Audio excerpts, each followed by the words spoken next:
US का inflation rate 3% के आसपास आया है, जो कि ब्यूटीफुल, बहुत अच्छा है हमारे इंडियन मार्केट के लिए। कैसे कैसे कर ट्रेड करेंगे, कौन सा इंपॉर्टेंट फैक्टर होगा, कौन सा इंपॉर्टेंट सेक्टर होगा, सब कुछ ये वीडियो में डिस्कस करेंगे और देखेंगे कल यानी 12 जुलाई को हम किस तरह से बैंक निफ्टी और निफ्टी में ट्रेड करेंगे, कौन सा इंपॉर्टेंट लेवल्स होने वाला है। तो hey everyone, welcome back to my YouTube channel the Bengal trader. I hope you guys are doing absolutely fine. Okay, bank Nifty में हमारा एक्सपेक्टेशन था 52,000 के आसपास से थोड़ा बहुत इधर उधर से मार्केट एक बार रिवर्स ले सकता है, बिकॉज यहाँ से एक पीएसवाई नंबर है और कहीं ना कहीं नीचे में पीओवाई वगैरह छोटा छोटा टाइम फ्रेम में था, लेकिन कहाँ से एग्जैक्टली था वो तो बोलना मुश्किल था, लेकिन ये एरिया कहीं ना कहीं बाइंग जैसा बनता है। उसके साथ साथ ये एरिया से अगर हम देखेंगे तो एक अच्छा खासा, हमें हैमर कैंडल बोल दीजिए, आप एक ड्रैगन फ्लाई डोजी बोल दीजिए, कुछ भी बोल दीजिए, यहाँ पे एक अच्छा खासा स्पिनिंग टॉप बोल दीजिए, कुछ भी बोल दीजिए, एक अच्छा खासा हमें रिवर्सल कैंडल जैसा एक थोड़ा सा बुलिशनेस हमें मार्केट पे शो हुआ है, कवर अप किया है। अब हम कल के लिए कैसे प्लान करेंगे बैंक निफ्टी को, देखिए सबसे पहले हम इंटरेस्ट रेट का बात कर, इन्फ्लेशन रेट का बात कर लेते।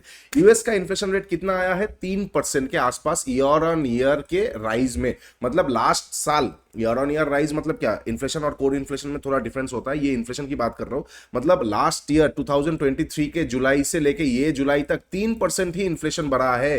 दैट इज कमेंडेबल वर्क, जो कि एक्सपेक्टेशन था अराउंड 3.1 से लेके 3.3%, 3.3 मैक्स टू मैक्स था, तो कहीं ना कहीं उससे 0.3 कम लाना ये अच्छा बात है। इसीलिए आप देखेंगे गोल्ड शूट अप हो गया। अब गोल्ड क्यों शूट अप हो रहा है आपको समझना पड़ेगा।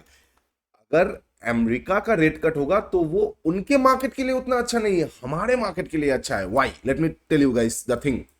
क्यों है गोल्ड शूटअप क्यों हो रहा है? अगर इन्फ्लेशन रेट घट रहा है तो क्या होगा, फेड अपना इंटरेस्ट रेट को घटाएगा, इंटरेस्ट रेट को वो घटाएगा। इंटरेस्ट रेट अगर घटेगा तो बैंक में पैसा रखने से कम इंटरेस्ट मिलेगा, लोन लेने पे कम इंटरेस्ट रेट मिलेगा। अब बैंक में पैसा रखने से कम इंटरेस्ट मिलेगा तो ऑटोमेटिक बैंक पे कोई पैसा रखेगा नहीं, कहां पे लगाएगा? यूएस स्टॉक मार्केट पे, बॉन्ड मार्केट पे, डेट मार्केट पे, कैश मार्केट पे, या फिर मान के चलते कोई एसेट्स पे, एसेट क्लास पे, यहां पे लगाएगा। अब ऑलरेडी स्टॉक मार्केट पे, सैचुरेटेड मार्केट पे पैसा लगाया हुआ है, इसीलिए गोल्ड, क्योंकि अब एक चल रहा है एक मूवमेंट पे कम्युनिटी का, तो गोल्ड में, इसलिए गोल्ड में पैसा आ रहा है। अब गोल्ड शूट अप हो गया। अब आप देखेंगे शायद क्रिप्टो का एसेट क्लास भी शूट अप हो जाए, बिकॉज इंटरेस्ट रेट घटेगा तो उनके मार्केट के, उनके बैंक में पैसा आइडल तो पड़ा नहीं रहेगा। अब हमारे इंडियन मार्केट के लिए ये क्यों अच्छा है, हमारा आईटी सेक्टर बहुत ज्यादा इसमें ग्रेस्प करेगा। हमारा आईटी सेक्टर कंज्यूमर आईटी नहीं है, मतलब एप्पल, गूगल, मेटा, नेटफ्लिक्स, ये सारे आईटी सेक्टर से, लेकिन ये कंज्यूमर है, हम इनको कंज्यूम करते हैं। बट हमारा आईटी सेक्टर में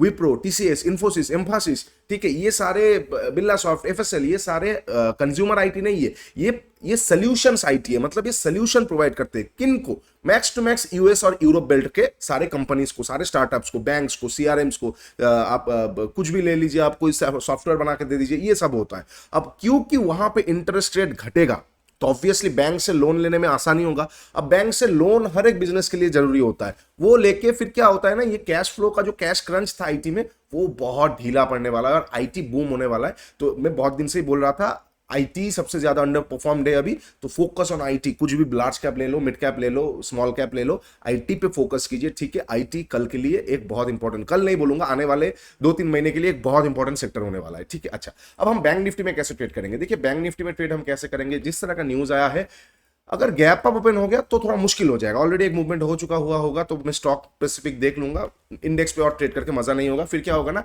इंडेक्स गैप ओपन होकर सारा दिन साइडवेज रह सकता है, ये चीज हो जाएगा। लेकिन अगर फ्लैट ओपन या गैप डाउन ओपन होता है तो आएगा मजा। अगर गैप डाउन ओपन होता है, देखिए यहाँ पे एक इंबैलेंस पड़ा हुआ है 52,070 के आसपास, यहाँ पे एक एवीजी पड़ा हुआ है, मैं बस इसका वेट करूंगा। अगर गैप डाउन ओपन होता है, गैप डाउन ओपन होकर इसको टैप ऑन करके जैसे मुझे एक 15 मिनट का सेटअप मिल जाएगा, मैं पूरा दिन के लिए बुलिश रहने वाला हूं, ये मेरा प्लान ऑफ एक्शन होगा इन केस अगर बैंक निफ्टी थोड़ा बहुत गैप डाउन ये एरिया के आसपास ओपन होता है, ठीक है। फ्लैट ओपन होकर नीचे आ रहा है, मैं थोड़ा वेट कर लूंगा, ये सारे एरिया के आसपास इंबैलेंस को एक बार टैप ऑन कर ले, ये बिगर टीएफ का इंबैलेंस है, तो कहीं ना कहीं ये इंबैलेंस एक बार टैप ऑन हो जाए, बस मैं इंबैलेंस का टैप का वेट करूंगा। मैं कोई भी यहां से मतलब स्मॉलर टाइम फ्रेम का ऑर्डर ब्लॉक पे ट्रेड नहीं करूंगा, मैं इंबैलेंस का टैप ऑन का वेट करूंगा, बिकॉज हायर टाइम फ्रेम का इंबैलेंस से चैप्टर में बहुत बार समझाया है। तो ये चीज मैं यहां का एक बार वेट कर लूंगा, जैसे इंबैलेंस को टैप ऑन कर देगा मैं यहां से मार्केट को एक बार बाई करना पसंद करूंगा, in case bank Nifty flat open होकर नीचे आता है। अच्छा, फ्लैट ओपन होकर अगर ऊपर जाता है, यहां पे आ जाएगा confusion, because higher time frame का इंबैलेंस है, आने वाले 1-2 दिन के अंदर ही इसको फिल करने की कोशिश करेगा मार्केट। अब फ्लैट ओपन होकर ऊपर जाएगा, न्यूज भी पॉजिटिव है, यहां पे लेना ना लेना बहुत ज्यादा दिक्कत आने वाला है। तो यहां पे मैं क्या करूंगा, मैं थोड़ा वेट कर लूंगा। क्या है ना, ऑलरेडी एक मूवमेंट हो चुका है, ऑलरेडी एक मूवमेंट हो चुका है लगभग 550 पॉइंट में, ये और एक्सपेक्ट नहीं कर सकता हूं कि फ्लैट ओपन होकर without taking the imbalance and liquidities market और 1000 पॉइंट चला जाएगा। ठीक है, फ्लैट ओपन होकर अगर जाना है तो वो गैप अप ओपन होकर जा सकता है, फ्लैट ओपन होकर नहीं। फ्लैट ओपनिंग मतलब क्या है, ऑलरेडी हेड स्टार्ट कम मिला है। तो ये चीज देख लीजिएगा, जब जब मार्केट बहुत बड़ा रैली करता है, बहुत नीचे गिरता है, तो कहीं ना कहीं आप देखेंगे एक गैप ओपनिंग हो जाता है, कहीं ना कहीं आप देखेंगे एक गैप ओपनिंग हो जाता है, कहीं ना कहीं आप देखेंगे एक मान के चलते बहुत बड़ा, जैसे ये तो पूरा रिवर्स हो गया अलग बात है, जैसे यहाँ पे भी छोटा मोटा गैप ओपनिंग हुआ, हालांकि ये फ्लैट ही हम पकड़ते हैं, लेकिन ये कभी कभार मतलब 20% टाइम्स होता है। मैक्सिमम टाइम्स क्या होता है कि मान के चलते अगर मार्केट को बड़ा मूवमेंट देना है तो बहुत बड़ा अच्छा खासा, तो वो गैप ओपनिंग पे आ जाएगा, गैप ओपनिंग पे आ जाएगा। तो यही चीज है, हेड स्टार्ट मिल जाता है मार्केट को। तो इसलिए मैं एक्सपेक्ट नहीं कर सकता फ्लैट ओपन होकर अगर ऊपर जाएगा कि मैं वहां पे एंट्री कर लूंगा। तो मैं फ्लैट ओपन होकर ऊपर ऊपर जाता है, मैं वहां पे एंट्री नहीं करूंगा, मैं वेट करूंगा सेकंड हाफ का ऊपर से रिवर्सल का। देखिए शॉर्ट करना तो बेवकूफी होगा ये मार्केट पे, तो फिर भी मैं बोलूंगा क्योंकि यहाँ पे अगर हम इसको स्ट्रक्चर को ठीक से देखेंगे, ये एक हमारे लिए हाई लिक्विड जोन था। अच्छा, इसके ऊपर गैप अप ओपन हुआ तो ये कहीं ना कहीं इनकॉन्सिडरेबल अनकॉन्सिडरेबल है। तो इसके ऊपर अगर हम देखते हैं कैरेक्टर पे चेंज हुआ भी है, कंफ्यूजन भी है, और इसके हिसाब से मार्केट अगर यहाँ पर मिल जाता है तो यहाँ से ब्यूटीफुल बाइंग जोन है। इसलिए फ्लैट ओपन होकर अगर ऊपर जाता है मैं वेट कर लूंगा, ये एरिया से ही मैं बाइंग करूंगा, या फिर रेंज बना दो लिक्विडिटी लेके जाओ तो मैं बाई कर सकता हूं। फ्लैट ओपन होकर ऊपर जाएगा तो वहां पे मेरा खेल थोड़ा खराब होगा। ओके, अब अगर गैप डाउन बहुत बड़ा ओपन होता है इनबैलेंस वगैरह के नीचे, मेरा प्लान बाइंग का ही रहेगा अनलेस एंड अनटिल मार्केट ये जोन के नीचे 15 मिनट का कैंडल क्लोज ना कर दे। या फिर आप मान के चल सकते हो यहां से आप एक बार ड्रॉ कर लो, यहां से आप एक बार ड्रॉ कर लो फिबोनाची का गोल्डन जोन को, फिबोनाची का गोल्डन जोन को ड्रॉ कर लो। अगर फिबोनाची के गोल्डन जोन के नीचे और ये सारे एरिया 52,000 51,950 60 इसके नीचे अगर कैंडल क्लोज हो जाता है गैप डाउन ओपन होके, तो मैं और बाइंग के बारे में नहीं दिखूंगा, तो मार्केट में फिर से फॉल आ सकता है। कहीं ना कहीं मार्केट इस न्यूज को अच्छे से नहीं ले रहा है। ठीक है, अच्छा गोल्डन जोन को भी आप लोग देख सकते हो, अच्छा स्ट्रेटेजी रहने वाला है कल के लिए। गोल्डन जोन याद रखिए एफवीजीज इंबैलेंस के बीच में है, you guys can have a blast on this strategy. Okay, अच्छा ये हो जाएगा गैप डाउन पे। अच्छा, अब अगर गैप अप ओपन होता है, कहां पे गैप अप ओपन होता है वो इंपॉर्टेंट होने वाला है। अगर गैप अप बहुत बड़ा ओपन होता है, मान के चलते 500-600 पॉइंट बड़ा, तो और मैं देखूंगा नहीं बाइंग साइड में, मैं क्या करूंगा गैप अप के बाद एक और झटका मार सकता है to invite the fresh buyers, उसके बाद मार्केट गिर सकता है तो मैं लिक्विडिटी हंट कर लूंगा, या फिर प्रॉफिट बुकिंग सेटअप आए तो मैं शॉर्ट कर दूंगा। और इनकेस अगर छोटा मोटा गैप अप ओपन होता है उसके बाद हम एक्सपेक्ट कर सकते हैं हाँ मार्केट पे एक अच्छा खासा बाउंस दे सकता है। यहां पे भी एक आईसी पड़ा हुआ है तो हो सकता है आईसी के आसपास से भी, अब ये वाला आईसी बहुत ज्यादा कंट्रोवर्शियल आईसी होने वाला है। बिकॉज कंट्रोवर्शियल क्यों होने वाला है, बिकॉज चैप्टर में हमने डिस्कस किया है ये चीज को, आप 30 आईसी देखने के बाद इस तरह का आईसी पे देख सकते हो। तो कहीं ना कहीं इसको मैं एक बार देखना जरूर पसंद करूंगा, क्योंकि मेरे लाइफ में मैंने 200 से ज्यादा आईसी पे ट्रेड कर लिया है। तो अगर आप लोगों ने किया है तो आप लोग देख सकते हो, अदरवाइज क्वांटिटी को हल्का रख के गैप अप पे थोड़ा सा ट्रिकीनेस पे शो हो सकता है। गैप अप अगर ओपन हो गया, थोड़ा सा खींचा, अब रेंज बनाया फिर जा रहा है, ये कर सकते हैं, या फिर मोमेंटम पे हम शिफ्ट कर सकते हैं। ठीक है, ये हो जाएगा बैंक निफ्टी का सारा पॉसिबल सिचुएशन।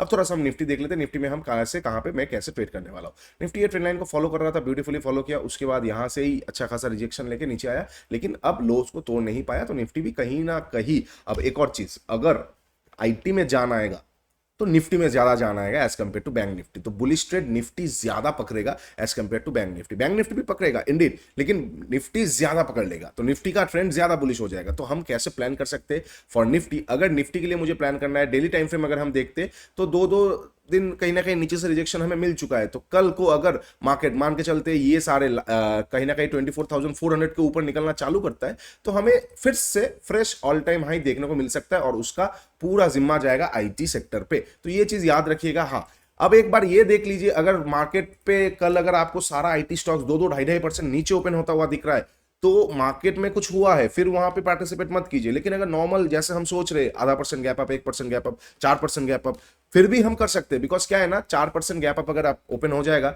तो निफ्टी भी ऊपर ओपन होगा, नीचे आएगा, क्लोजिंग प्राइस एरिया से फिर से जा सकता है। ये सारा चीजें हो सकता है, क्योंकि बहुत दिन हो गए आईटी स्टॉक्स अपना जान पे नहीं आए और वो सोया हुआ है। इसका मतलब उसको हल्के पे मत लीजिए, वो एक छोटा हाथी इंडेक्स है। ठीक है, वो जब भागना शुरू करता है तो अकेला अकेला अकेला पूरा एकदम इकोनॉमी का भार उठा लेता है, और आईटी बहुत इंपॉर्टेंट सेक्टर हो जाता है।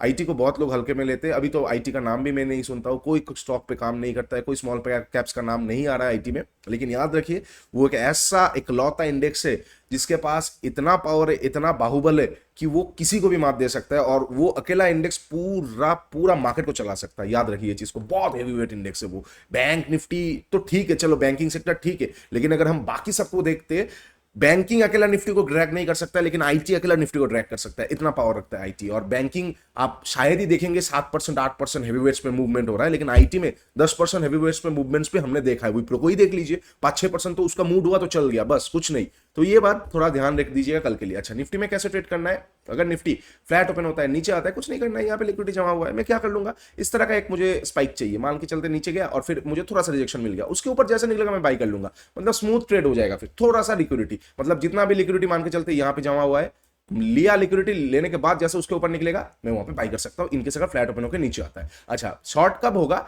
अगर प्राइस एक्शन आएगा तो मैं थोड़ा क्वांटिटी सोच सकता हूं 24,050 तक के टारगेट के लिए, लेकिन कल तो मैं शायद ही शॉर्ट करने वाला हूं। ओके, इसलिए मैंने ग्रुप में भी डिस्कस किया था कि बीटीएसटी मत लेके जाइए, बीटीएसटी मत लेके जाइए, कॉल साइड में भी मत लीजिए, पुट साइड में भी मत लीजिए, बिकॉज ये जो डाटा है अब 3% आया है, यही सपोज आप मान के चलते 3.4% आ जाता तो लंका लग जाता, वही वाला चीज है। ये तो बहुत मतलब न्यूज के पहले का दिन कभी भी बीटीएसटी नहीं करते। अभी जो लोग कॉल पे है, आप लोग सोच रहे हो कम ऑन हो गया, लेकिन ये तो आपने सरासर जुआ खेल दिया ना, बिकॉज आपको थोड़ी ना पता था 3% आने वाला है, इकोनॉमिस्ट को पता नहीं है, जो लोग प्रेडिक्ट कर रहे हैं उनको पता नहीं है, हमको थोड़ी पता होगा तो वही चीज है, ठीक है।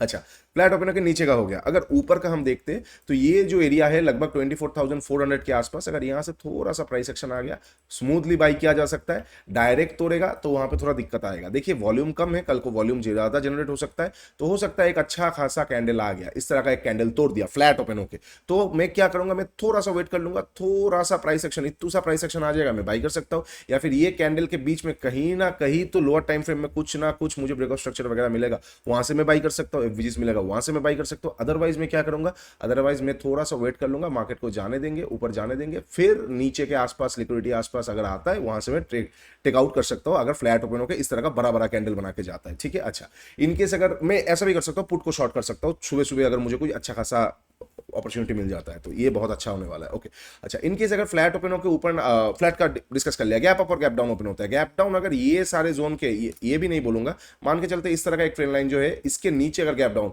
आज का जो रैली हुआ है इसका 60% के नीचे, मतलब 24,250 के नीचे अगर गैप डाउन ओपन होता है और एक कैंडल क्लोज करता है, तो मैं शॉर्ट कर दूंगा। यहां तक मार्केट आने की बहुत ज्यादा कोशिश करेगा 24,000 तक के लिए, क्या होगा, मार्केट वहां पे रिस्पेक्ट नहीं किया है न्यूज को और मार्केट पे फॉल आ सकता है, ठीक है। और एक चीज याद रखिएगा, न्यूज पॉजिटिव आया है फिर भी मार्केट रिएक्ट नेगेटिवली किया है, बहुत दिक्कत है। न्यूज नेगेटिव आया है फिर भी मार्केट रिएक्ट पॉजिटिवली किया है, बहुत अच्छी बात है। मतलब न्यूज जो होता है ना, वो डुअल काम करता है, दो धारी तलवार होता है। अगर मार्केट ने रिएक्ट कर दिया तो वो बढ़िया भाग देगा, अगर मार्केट ने उल्टा रिएक्ट किया वही न्यूज उसके लिए जहर बन जाता है। क्योंकि आप ऐसा सोचिए ना कि आईटी में इतना पॉजिटिव न्यूज आया है फिर भी मार्केट नेगेटिव खोला है, चलो पैनिक हो गया, पैनिक। आईटी में इतना नेगेटिव न्यूज आया है फिर भी मार्केट पॉजिटिव खुला है, चलो फोमो, चलो हो गया फोमो। तो ये चीज होता है, साइकोलॉजिकल चीज है जो आपको जानना चाहिए। आई थिंक ये आपको आने वाले टाइम पे बहुत देखने को मिलेगा और बहुत मजा भी आएगा, ठीक है। अच्छा, ये हो गया गैप डाउन पे। अच्छा, इनकेस अगर गैप अप ओपन होता है, अगर गैप अप ये सारे एरिया के ऊपर ओपन होता है, तो मैं बाइंग के बारे में ही सोचूंगा, बट बिकॉज यहाँ पे ऑल टाइम हाई के ऊपर निकल जाएगा अकॉर्डिंग टू माई रूल्स, मैं तो इतना टॉप में बाइंग करता नहीं, मैं देखूंगा छोटा क्वांटिटी बाई या बैंक निफ्टी में शिफ्ट हो जाऊंगा या फिर लेवल्स का फाइंड करूंगा, बिकॉज ऑल टाइम हाई के ऊपर जाके फिर फ्रेश लेवल ढूंढना अभी के लिए बोलना इंपॉसिबल है। कल को क्या होगा वो कल हम ऑन टेबल एनालिसिस करके फिर बोल सकते हैं, ठीक है। चलिए, ये हो जाएगा सारा पॉसिबल सिचुएशंस बैंक निफ्टी और निफ्टी के लिए जहाँ पे मैं कल ट्रेड करने वाला हूँ। और एक ट्रेड बन सकता है अगर हम मूविंग एवरेज को ले लेते हैं, जैसे मूविंग एवरेज के नीचे ये अच्छा खासा ट्रेड था, आज जाके यहाँ पे ऊपर में क्लोज किया है, प्राइस एक्शन भी आ गया है, तो कल को अगर हमें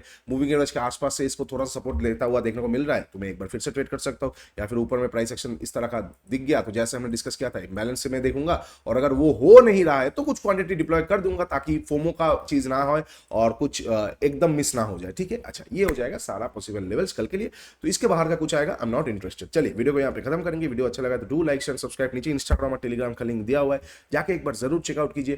ट्रेडिंग गीता 1.0 को देखिए, बहुत ही पॉकेट फ्रेंडली प्राइस में हम इस तरह का एडवांस चीजें बात करते हैं। और 15 जुलाई से लाइव बैच शुरू होने वाला है, वहां पे हम देखेंगे। और एक बहुत इंपॉर्टेंट अनाउंसमेंट मैं करने वाला हूँ, 15 जुलाई को मैं और मेरा पूरा कम्युनिटी ट्रेड नहीं करने वाले। हमने ये एक नो ट्रेडिंग डे रखा है as a strike for upcoming SEBI decision. मतलब हमें पता नहीं सेबी कौन सा डिसीजन लेने वाला है, कौन सा कमेटी का डिसीजन आने वाला है, कितना कॉन्ट्रैक्ट वैल्यू बनने वाला है, लेकिन हम रिटेल एक ट्राई तो जरूर करेंगे कुछ ना कुछ मतलब कुछ ना कुछ नज़र में आने के लिए। तो इसका मैं रील भी बना दूंगा। मैं आप लोगों से भी आशा करता हूं कि आप लोग भी अपना राय ज़रूर कमेंट में बताइए और ट्राई कीजिए 15 तारीख को, 15 जुलाई मंडे को ट्रेड ना करने का। आपको लग सकता है कि एक लोग ट्रेड करने से क्या बदल जाएगा, नहीं करने से क्या बदल जाएगा, लेकिन याद रखिए ये जो लास्ट वोट था यहाँ पे जो वोटिंग पार्टिसिपेशन था वो बहुत कम था। पता है क्यों? क्योंकि लोगों को लग रहा था मेरे वोट देने से क्या होने वाला है, आना तो बीजेपी को ही है, आना तो मोदी जी को ही है, मेरे वोट देने से क्या होने वाला है, आना तो मेजोरिटी में बीजेपी को ही है। लेकिन वो ये चक्कर में वोट देने नहीं गए। अल्टीमेटली क्या हो गया? ये होता है पावर ऑफ रिटेल। तो आप अगर सोच रहे हो कि आपके एक लोग के ट्रेड ना करने से क्या होगा, आप अगर एक बार अगर आप खुद को कन्विंस कर लिए कि हाँ चलो मेरे से भी बहुत कुछ हो सकता है, तो आपको पता भी नहीं है कितना पावरफुल चीजें आ जाएगा। ठीक है, चलिए वीडियो को यहाँ पे खत्म करेंगे। तब तक के लिए टेक केयर, बाय बाय। नीचे कमेंट डाउन पे अपना राय जरूर लिखिए। ट्रेड स्मार्टली, मिलेंगे कल।